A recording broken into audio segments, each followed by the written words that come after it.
back to the Washington Outsider Report on the Coalition Radio.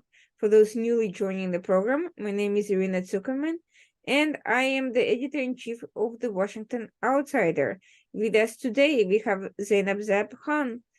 She is the president and founder of the Muslim American Leadership Alliance, known as MALA. Zainab, welcome to the show.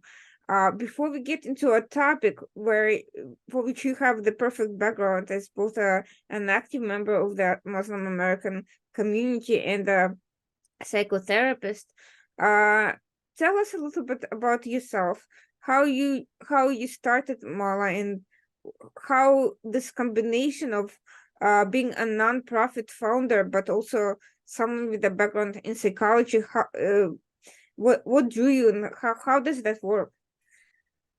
Irina, thank you so much for having me on your program this evening. I've been in admiration of your work and your courage for many, many years.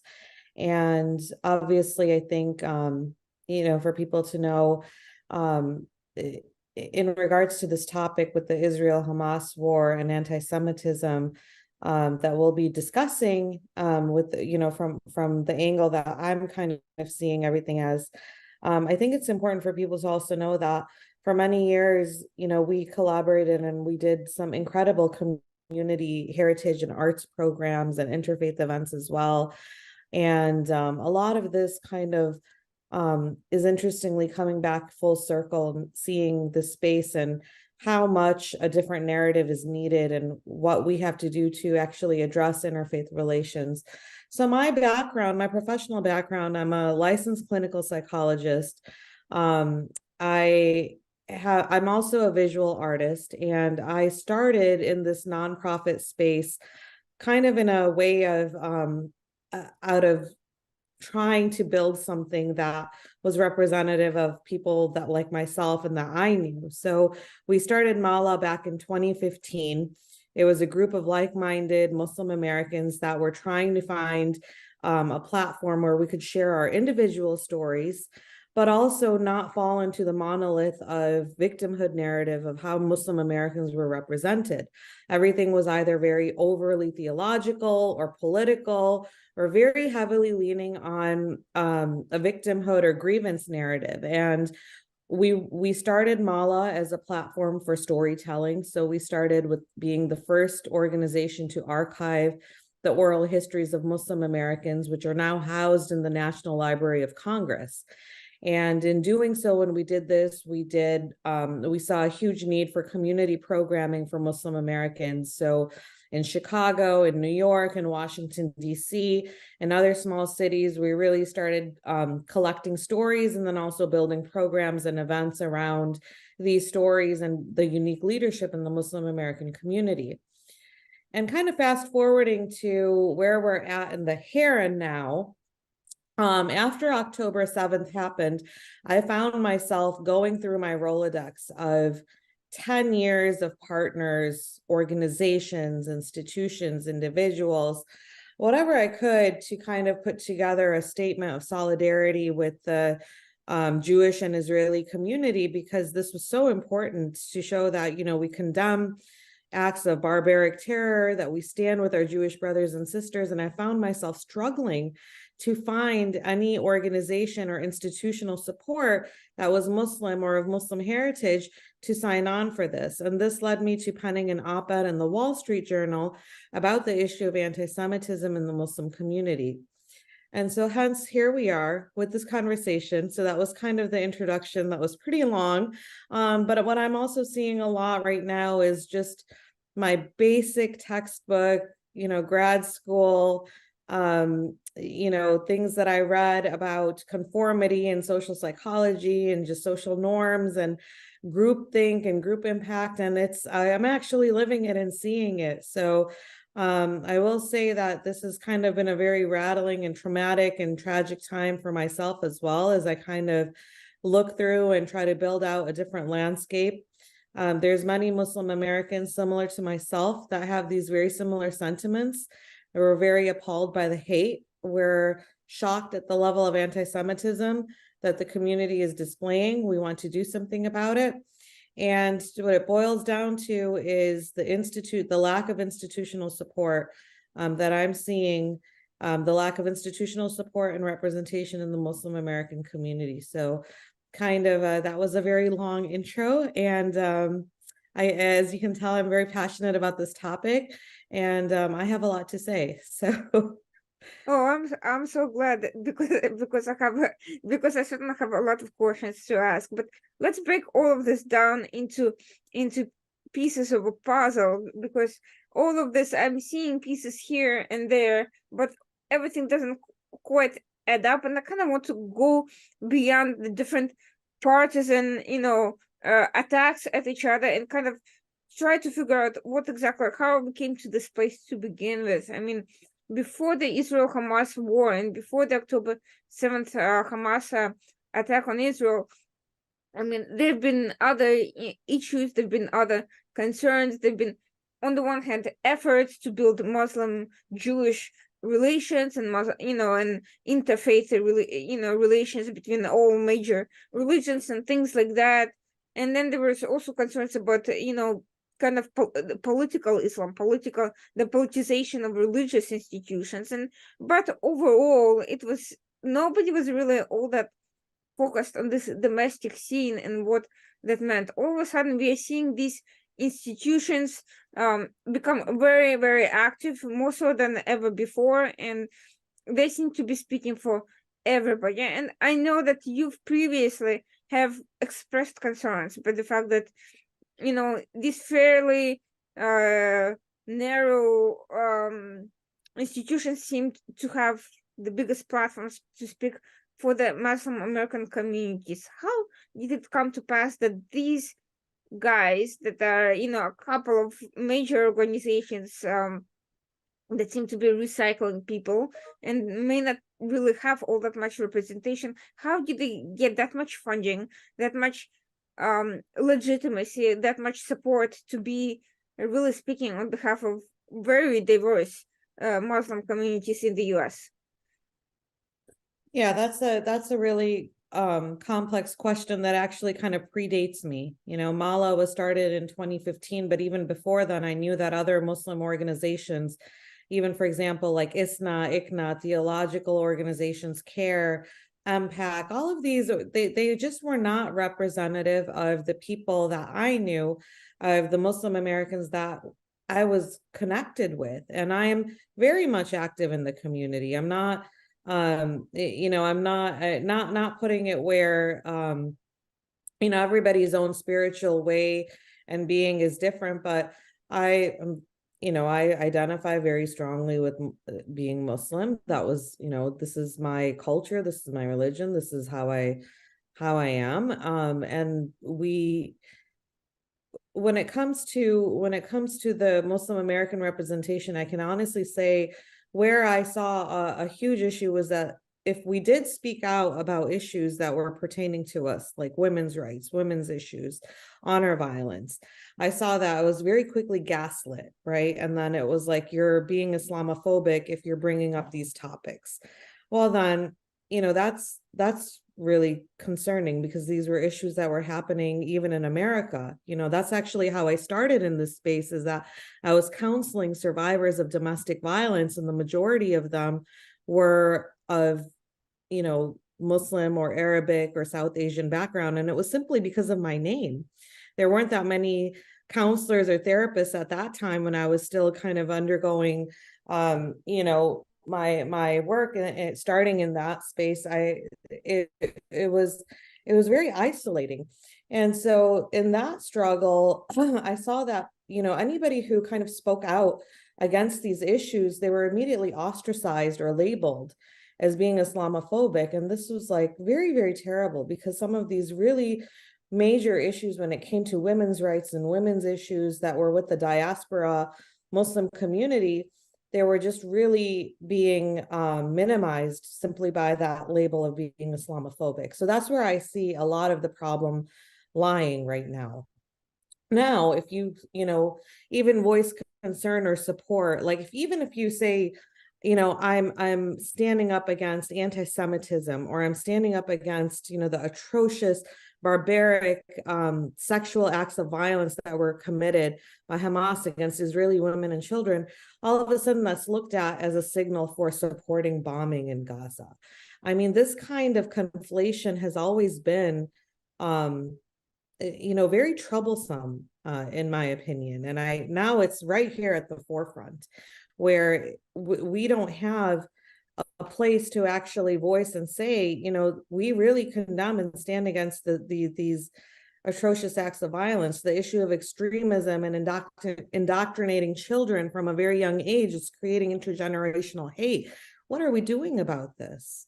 What can we do to stop this? And instead, I'm seeing, mosques and community centers, and look, all of it's on social media. They're just blatantly posting it up. Martyrdom is being supported. This is shocking to me as an American, that I'm seeing this happen here in our own country.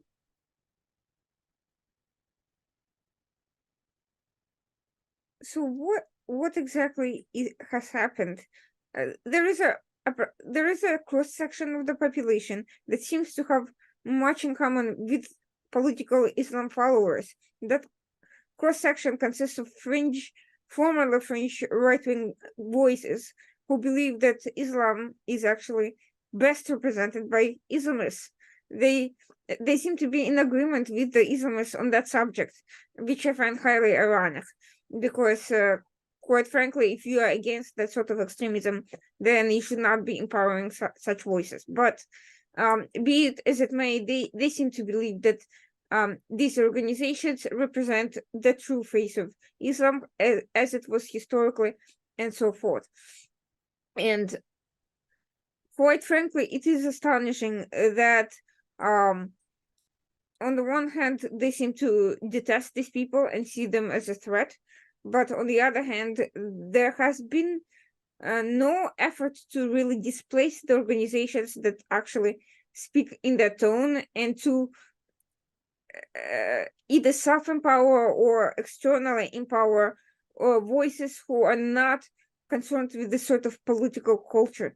So how do we even come to understand those voices in the Muslim American community who are not involved in these political issues and who do not wish to be spoken for? That's wonderful. And I think for a very long time, and to even now, Islamists were given really, responsible seats at the table.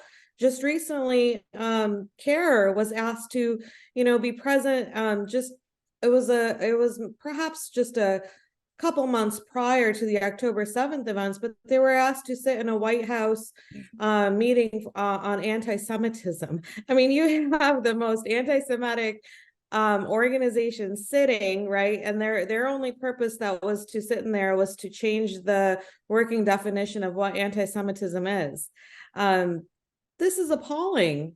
This is appalling. And I can say that we can start by stopping them stop giving them a seat at the table. I mean, that's where it begins. That's how you legitimize a group, a narrative, a consensus is, we have to start with that.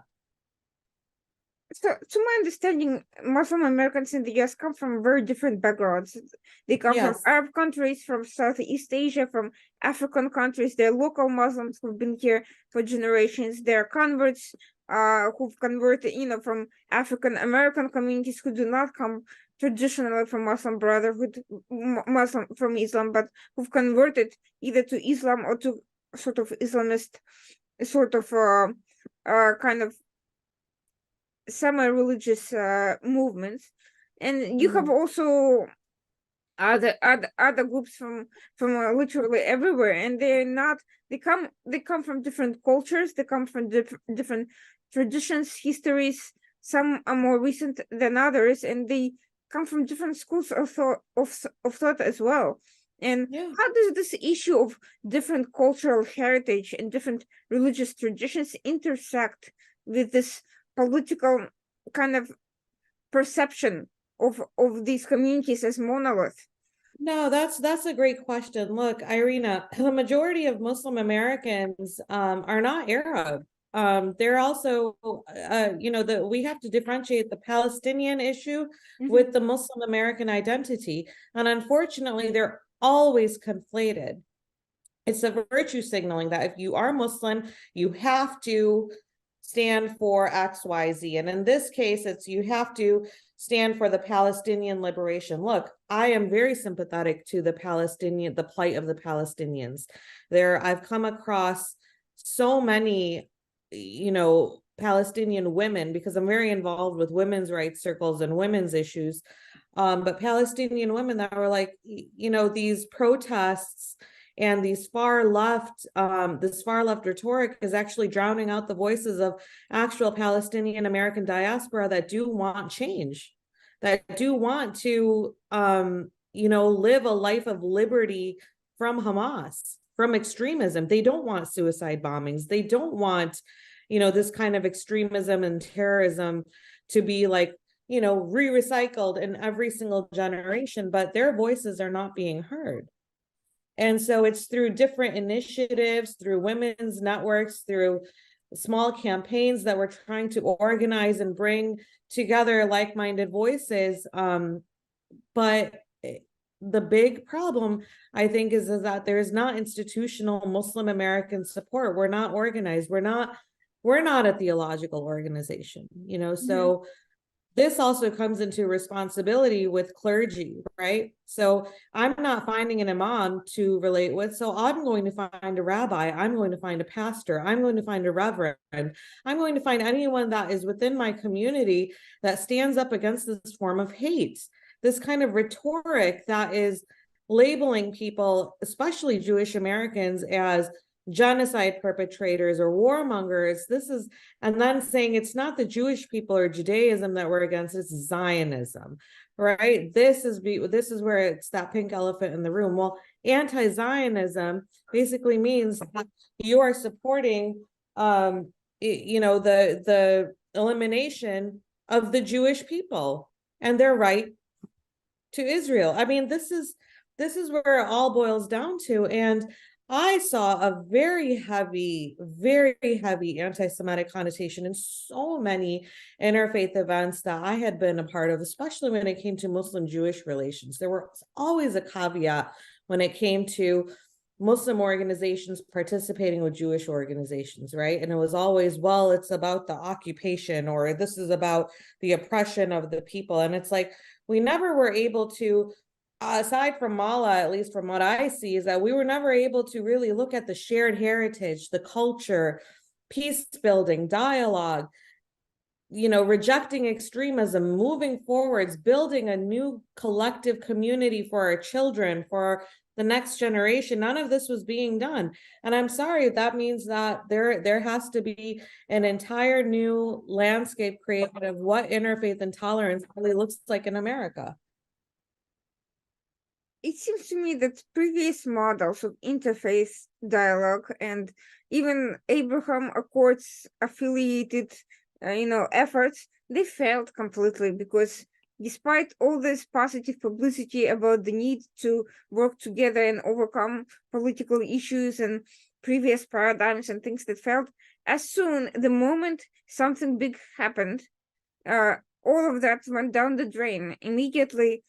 All this rhetoric about tolerance and so forth has disappeared, and it's like almost a switch was switched on. And my question is, why was it that all these efforts to try to kind of overcome the perceptions related to terrorism and the Israel-Palestinian relations and the importance to Muslim identities and so forth, why is it that what was wrong with the previous way of thinking that it so quickly dissipated the moment a challenge came up? Well, because there were always caveats and conditions imposed when it came to interfaith. It was always about, yes, we support Jewish people. We are not against Jewish people. It's Zionism that we're against. And that was always that undertone that was present with these kinds of events and programs. I quite frankly never came across one where it was Muslims that were supporting Israel's right to exist, the Jewish people's persecution from Muslim lands. Never came across that really until like our organization really supported it. Wasn't really seeing that across the board. And this kind of comes back in the wave of where we're on now. This had consequences.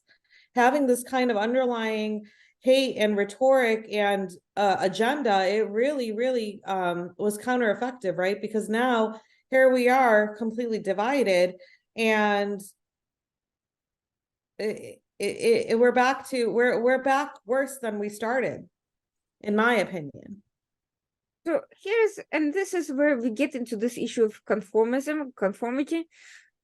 Given the monopoly that CARE and its ilk have over the discourse on various issues that they claim to be directly related to Muslim American identity, whether they are or they aren't is a separate issue, but that they claim.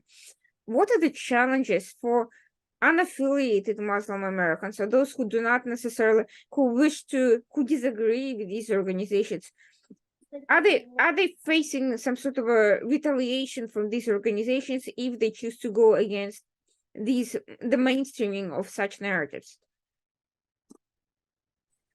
That's a really that's a really excellent question, Irina. And I think a lot of what we're seeing right now is we're seeing social control, right? So there's really three types of conformity, where we're seeing compliance, identification, and then internalization. And right now, what we're seeing is that there's going to be ostracizing if you go against this narrative of being Muslim and being American and having to, call for ceasefire, having to call for, the end to the Israeli occupation. Look, none of us here are celebrating, children dying. War is a terrible thing. But when it comes to us as leadership, what are we doing to extend the olive branch? What are we doing to actually set an example and say, you know what, we stand up against extremism? October 7th happened because there was a horrific ideology of Islamist ideology of extremism and hate, and this is being committed in our name under our religion, and people are chanting, Allahu Akbar, which is terrible. It hurts my heart when I hear that. It's just such a horrendous thing. Why are we not, as Muslims, speaking out about that? Right? We have to lead by example. But this goes against the status quo. So social collective punishment is really the key. Look, I know what it's like to be cast as a pariah. I've been doing it since 2012. It's not a fun feeling, and it's not, and it's the vitriol it's horrific. But it's a vortex, right? And then it dies out. And now all of a sudden, every single now it's pushed let's look at the issue of women's rights and women's issues, for example, right? Almost like 15 years ago, I would say, to talk about the issue of honor-based violence, it was taboo to bring it up. We couldn't talk about FGM or honor violence or the issue of, parents killing their young girls because they're becoming too westernized. That was Islamophobic.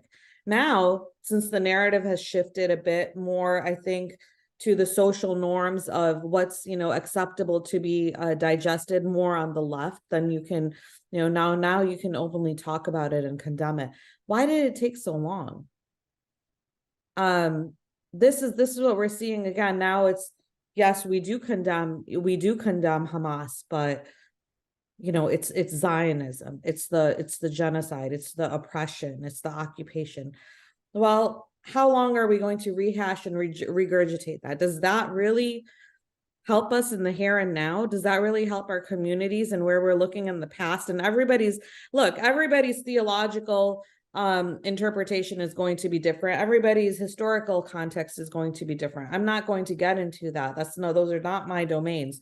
But where I can comment and where I can say is that it's deeply problematic, and there's a deep social conformity and bullying that's happening, and labeling and doxing and all sorts of that nastiness that comes with it. And social media, it just makes it helps it flow along even more. this is where we're at. This is where the problem is. And I do think it comes back down to the established Muslim American institutions, even if they're not Islamists, right? And even if they're a community center or a mosque or a nonprofit, whatever it is, take the courage to speak up and stand out against this. You have to do that. I'm encouraging you to do that, because there are other Muslims that are waiting. And if you have leadership, use your privilege. Use it wisely. Don't fall into that vortex. Don't fall into that group conformity that because we're Muslim Americans, we have to have this angle. No, we're Americans first. We are Americans first. We live in a shared community. We live in this country. We have our neighborhood. We have our communities. I live in the South. I found it where at least it was not as charged to reach out to some of the interfaith communities when it comes to Muslims and Jews.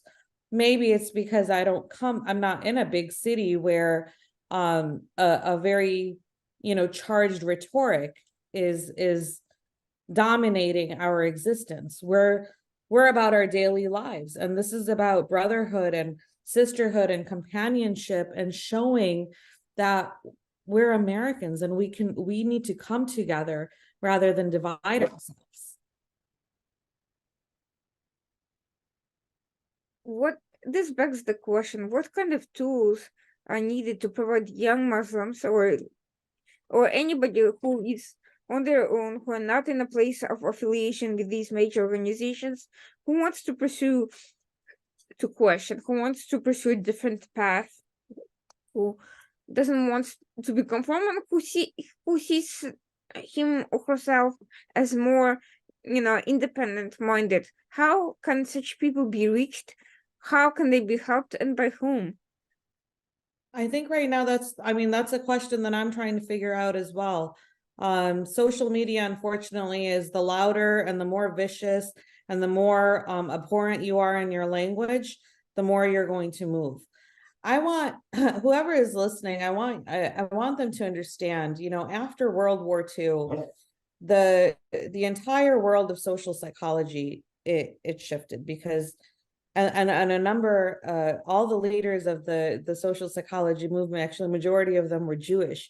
And it was because they were looking at how did people conform during World War II and commit such atrocities such as the Holocaust, right? What gives us that, what makes us commit such horrible acts? And right now, what I'm seeing is kind of the same exact thing of Solomon Ash's study, Stanley Milgram's study. We're seeing that people conform to the group norm, and that's social. That's the social message that's sent out of what's acceptable. And for Muslim Americans, and this is a very, very ugly pill to swallow, but are we just kind of going along with the status quo of what's expected with us? Nobody likes to know or come to a conclusion that they're wrong, right? It's a very deep soul searching kind of a thing. And it's not a pleasant experience to be like, hey, I really messed up here. But I'm seeing that. I'm seeing people who after October 7th were putting up just vile messaging and now slowly removing them from their news feed, from their timeline. And it's the damage was already done. It was already done. And you can't, and I think this had really, really, really major repercussions, I think, especially for the Muslim American community, because we have to change our leadership, the way that we respond. Why was it so difficult to condemn and to say this was a heinous act of terrorism, that 1,500 Israelis were brutally slaughtered? And instead, when Sheryl Sandberg even posted a video on it, I want everybody to go on her post and read the comments and what people are saying and who they're coming from. And that'll give you an idea of what I'm seeing as well, and what I'm dealing with when it comes to organizing Muslim American community, asking, where's the proof that Hamas raped? Where's the proof? This is propaganda. putting up posters of hostages has become propaganda. I wanna really let that sink in. When did we come to this point in our society where putting up posters of a 10-month-old baby or a 4-year-old, how is that propaganda? And these are the same people that are saying we stand for humanity. We stand for human lives. Well, where was your humanity in this?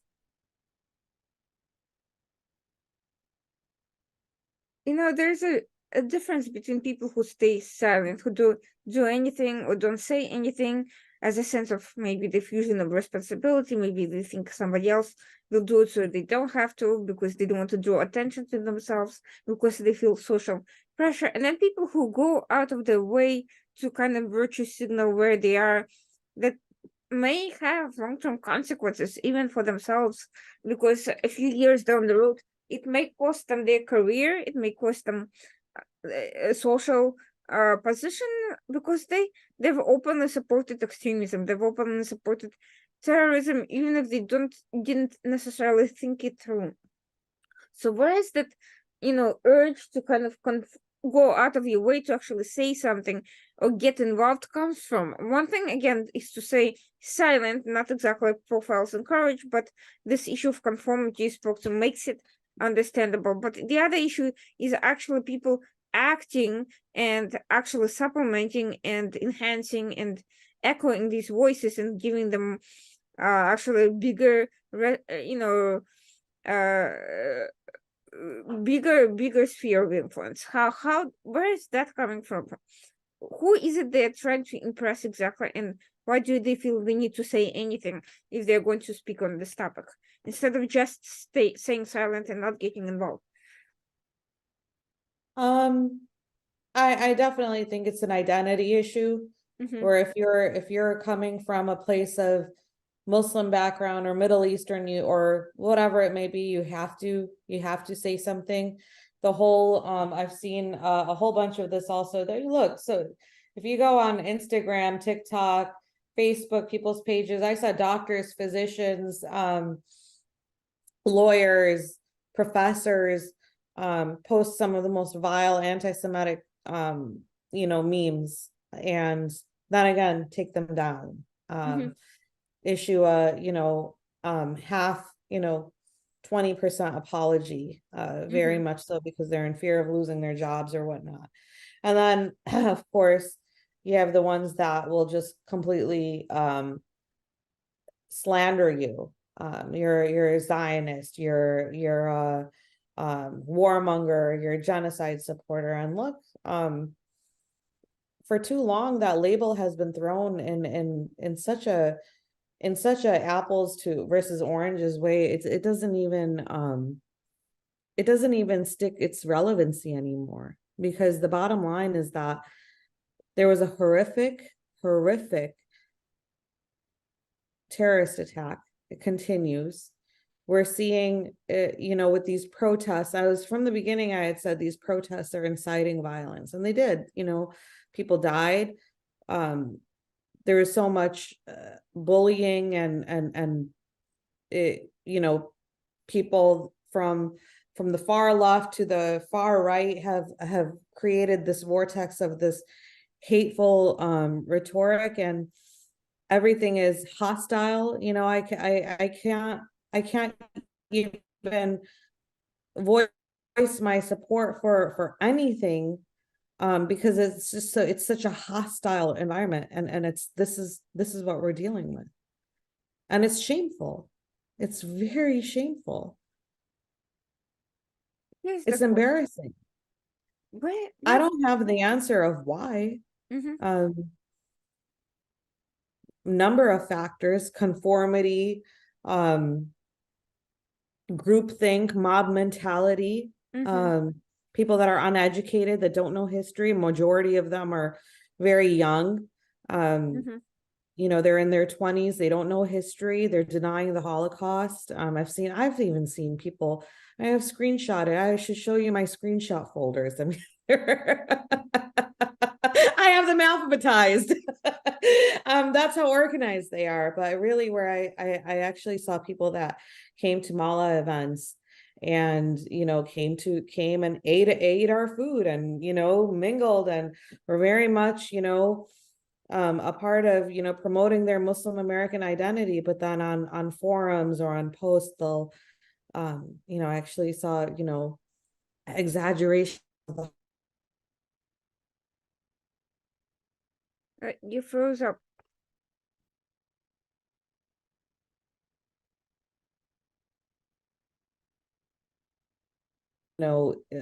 There's Israel is all colonizers. It's all there's the Jews are not a minority. I mean, just the most hateful comments that you can see that are so dangerous. They're so dangerous in our society, and made me realize, wow, you know what? If this is it, if these are the people that have showed their colors, then I don't want them to be a part of this organization. I'm not going to represent them. You can see where the door is. Walk out. So I'm not going to pander to that or appease to that. What I do see now is a different landscape, a yellow brick road that has not yet been laid out, and very well can be a positive way of rebuilding and restructuring what Muslim American leadership looks like, what interfaith leadership looks like, what a pragmatic and nuanced way of conversation and dialogue can look like. All of this has to be redefined. And you know what? I'd rather have it that way than to have a way that's built around facades. Speaking of facades, now, as you mentioned, now that the masks are off, a lot has been said about how are non-Muslims and Muslims going to get along after all this, how Jews and Muslims are going to get along after all this. I think the much bigger, much more basic, and much more immediate question is, how are Muslims and Muslims going to get along? How is this community, path going to move forward given this divide, this internal polarization over these issues, the fact that there are some forces trying to drive community to hatred or bully or push and put that sort of social pressure? How is that going to get worked out from within? I think it's going to be very complicated, but then again, it may not be so complicated because if the institutional support and representation, right, Mala is still fairly small in the sense where we're a nonprofit. We're not, run by the State Department. We don't have like a big clout in terms of like media presence, or we have impactful programming. We have thoughtful programming. We have really solid leadership. But maybe perhaps it's an eyebrow raise towards who does have influence and how they're using it and how they're using their privilege and how they're using their leadership and what kind of message they're giving. And I think Muslim Americans, don't be afraid to speak out when you hear this kind of hatred. Don't be afraid to say, you know what, this is not representative of me. This is hateful. Hate in any forms, and I acknowledge this. There was a horrific stabbing of a Palestinian boy in Chicago, a 6-year-old boy by, it was a hate crime. There were 3 young Palestinian college students that were shot. I know it's still under investigation of motive, but still it's a horrific thing. And I personally know that there is vile, vicious hatred towards Muslim Americans, right? But it's, at what point is this what's defining our identity right now? I don't think so. I think that where we're at right now is we're in a unique position to take leadership and ownership and set a new course that is pluralistic, that engages, that doesn't have the same old rhetoric of being under siege, of grievances that are inherited from, previous leadership, previous generations. It's not ours to carry anymore. We look forwards. I look forwards. My dad came from Afghanistan. He fled extremism. He knew what this was about back in 1957. He came to America. And so, that was even before the Soviets came. That was before before all of this, but the inkling was already there, right? Of how society was. You have to look forwards. You have to move forwards. If we're rehashing and regurgitating history lessons that are, taught biasly, like taught out of bias, taught out of hate, taught out of anger, how are we ever going to move towards peace or reconciliation or moving forwards without carrying this kind of hate in us? And this kind of hate, Irina, I saw this very, very much so openly in the interfaith community, and nobody ever said anything. This also leads to a question about the new leadership. How do we move past these ossified organizations and people who've incorrectly called themselves leaders and who've been acknowledged as such by the wider community, in the political spheres and social spheres, and who are completely failing their demographics, completely failing at what they're doing?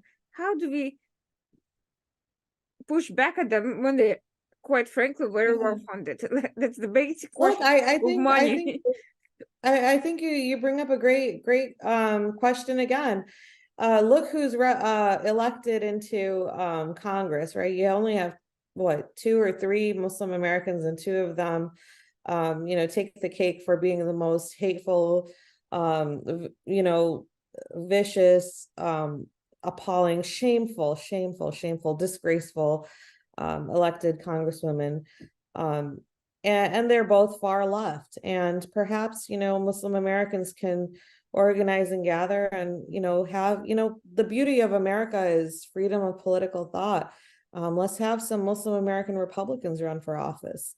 Let's see, let's shift it back to the center right. Let's bring something that's not in the far left and the far right. We can have something that's centered, but does a Muslim American always have to be a Democrat? I mean, that's another thing that we have to look at too. Not that I'm connected with, not that I know. There's many Muslim American Republicans, and perhaps that there is time for one of us to run for office, and that way we can have a little bit more even-handed representation. I think that's going to come from the moving middle, this quiet majority that's in the middle that is really desperately trying to seek a platform of representation and still hasn't found it, and they deserve it. I found it quite amusing that some of the political Islamic movements in the US have ended up being split over the issue of woke education and woke politics in schools. And on the one hand, they have become natural fellow travelers with the radical left. On the other hand, no matter what they try to do in public, ideologically they're simply quite conservative. Socially, it's the most fascinating thing. The most socially liberal Muslim Americans that I know, they're supportive of LGBTQ rights, of women's rights. They're, they'll go to the local church, they'll go to the synagogues, they'll go everywhere. They're, the majority of them are Republicans. And it's like, where are we on this spectrum? Because I feel like what's happened is that the Muslim American identity has become hostage to polarized politics, and who we have elected is like really far left, raging, ragingly hateful towards America, that type of personalities that got elected. And then they take the whole entire space and circle, saying we're representative of the Muslim American community. No, you're not. Well, quite frankly, the people who promote them are also doing a huge disservice to Muslim American communities, as far as I see. I think people, who are tired. But they're not in the service to service. Just keep that in mind too. They're not in the service to service. That's a facade. There really is. They're not in that, because real, true pluralism, tolerance, and democracy is exchanging ideas. Someone can be listening to this and, I'm sure there's some things that I said that could agree with, and there's some that you could debate and disagree with, and there's some that I really am not an expert in and really can't comment other than on a surface level. I own that and I accept that. But I think that, that's what, and that's the kind of leadership that I think is really sorely missing in Muslim American politics. I think so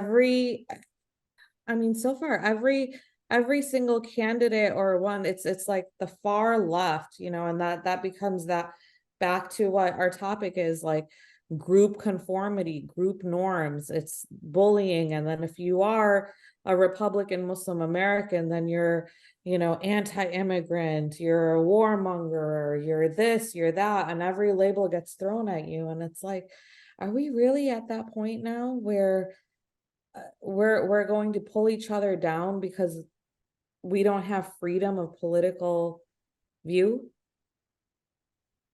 I mean, so many of us come from that background, right? Where, if you look at each one of the groups, like Syrians who went through a horrific civil war and, were killed by their own people from Yemen, people from Egypt, Iran, it's like Pakistan, all these places where oppression and intolerance was the reason why they fled their home countries and then come here only to just kind of relive that back up again. It's traumatizing.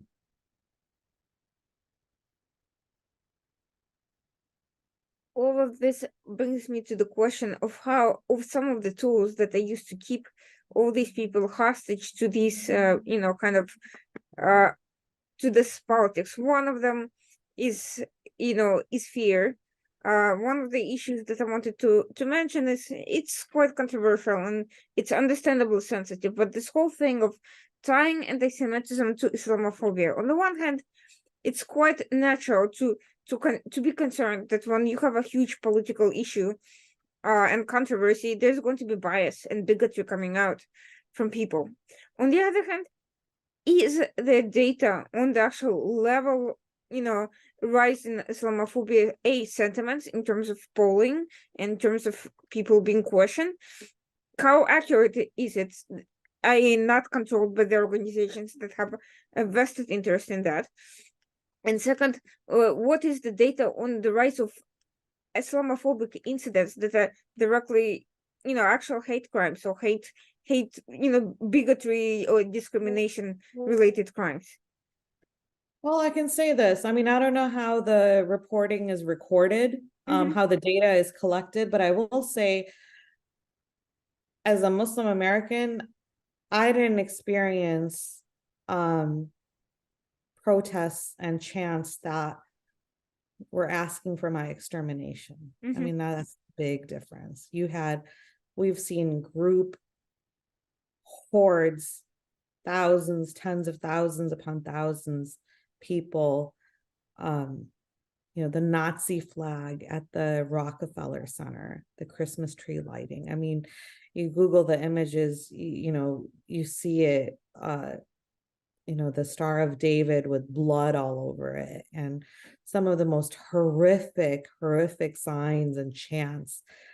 Muslim Americans didn't go through that, where they had organized protests against their existence. Let's just keep it that way. We didn't have organized protests against our existence, did we? I want people to think about that. My concern that the people who are trying to create this narrative with Islamophobia are less concerned with protecting people from getting harmed and more concerned with having them distance themselves from outside, from having them integrate less, from having them be afraid of what might happen to them if they take, or because of their identity. And they use this sentiment to divide and to actually isolate Muslim Americans. And I'm not sure how to overcome that without coming across as unsympathetic or someone who is not, not. Oh, there you go. You're back. I apologize about that. I'm joining on my phone now. There must be something wrong with my connection Yeah, it here. happens. Yeah, so what I was saying is my concern is that the people who try to kind of push the Islamophobia narrative are doing so not out of concern about protecting their communities, but out of desire to kind of fear monger and cause Muslim Americans to be isolated and to self-isolate and to perceive outsiders as a way, that they are more hateful than they actually are. So how do we, and unfortunately a lot of the politicians are going along with it by creating this equivalency between anti-Semitism and especially the rise in anti-Semitic incidents past after October 7th and Islamophobia. So how do we make sure that on the one hand we don't tolerate bigotry, we don't tolerate hate, but on the other hand we don't exaggerate and overstate situation that is not as dire as people would like make it out to be in order out of some Right. of political correctness and actually create a bigger problem. Yeah. And I think that's what is kind of happening with the Islamophobia narrative. Look, there's bigotry towards any group that's going to hate Jews are going to hate Muslims, right? That's kind of let's kind of like look at it like hate in any form is condemned, right? But what kind of hate is actually going on, and what kind of intimidation, threats, hate crimes are actually being perpetrated out of the motive, right? The motive. And I think that I'm not a civil rights lawyer. I'm not a polar, like I don't, that's not within my reach. I know that the FBI rated or recently stated that there's been a rise in over 62% of hate crimes towards Jewish Americans since October 7th. Now, anti-Muslim bigotry is like, I think, put on there, like there's rhetoric and content that's being shared, but not like acts of violence. So yeah, those two are separate. But it's not to say that there needs to be a hard pause. Let's not politicize hate in the way either. And I think that what I see is that with a lot of these Muslim, like Islamist organizations, they politicize hate, and then it becomes really difficult because hate in any forms, in all forms, should be condemned. But if we're looking at it from a very narrow lens of what really is and what isn't, it becomes very complicated. And I think that's where fear mongering comes in, and showing. I mean, I really can't answer your question, Irina, because I don't know as much on it. I can only say that it's what I see is I'm seeing a lot more hatred towards Jewish Americans and Jewish American groups that I'm seeing from this end of, like, as a Muslim American. Finally, I'd like to kind of end on a more hopeful note. Given the lessons that we've learned about what has and hasn't worked in the past, given this framework of conformity, of this bullying, of this push, and given the need to redefine, the path forward in different terms and try different things, how do you see that happening? What do you see is the new start? How do you see it actually picking up? How do we rebuild on the basis of kind of reality and not wishful thinking, not facades, and not self-serving kind of fundraising oriented initiatives? Yeah, I think we have to move. We have to voice ourselves. We have to be out there. Right now, it's every single type of grassroots type of connection.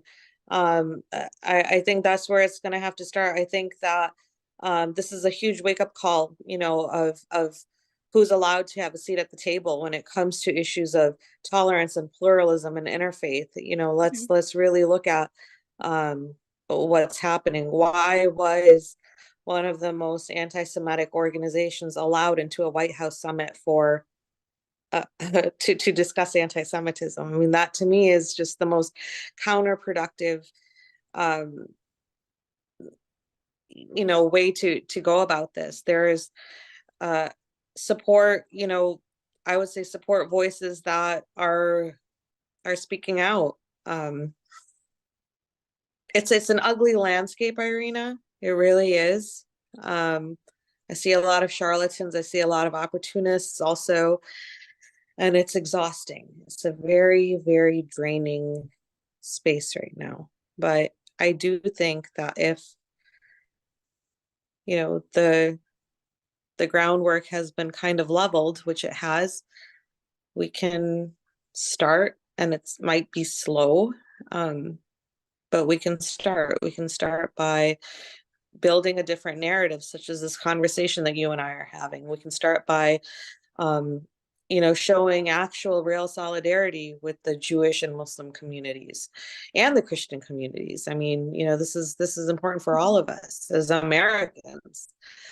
We can look at redefining what being an American diaspora, from a diaspora group looks like, and reinstilling the values of American pride and pluralism and tolerance rather than divisive hate.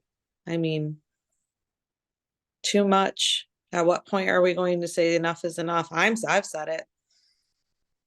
Enough is enough. And if you're going to bring hate, then I'll show you the door.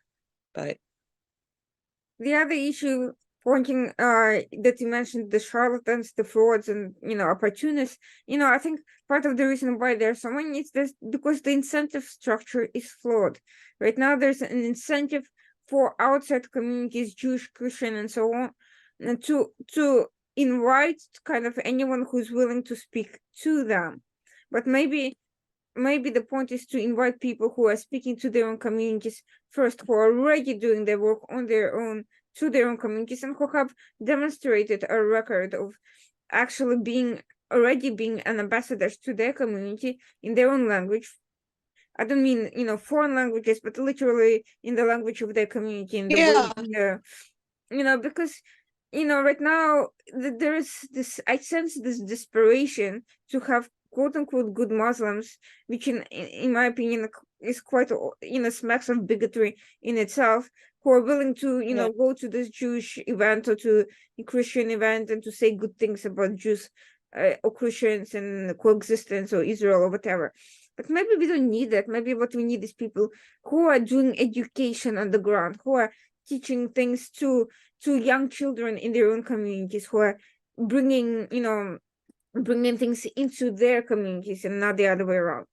I mean, it has to, these partnerships have to work both ways, and I haven't seen enough of that. So it can't be tokenism, and it can't be out of opportunistic exploitation of another group's suffering. I mean, this is what I've seen constantly. I've seen it a lot.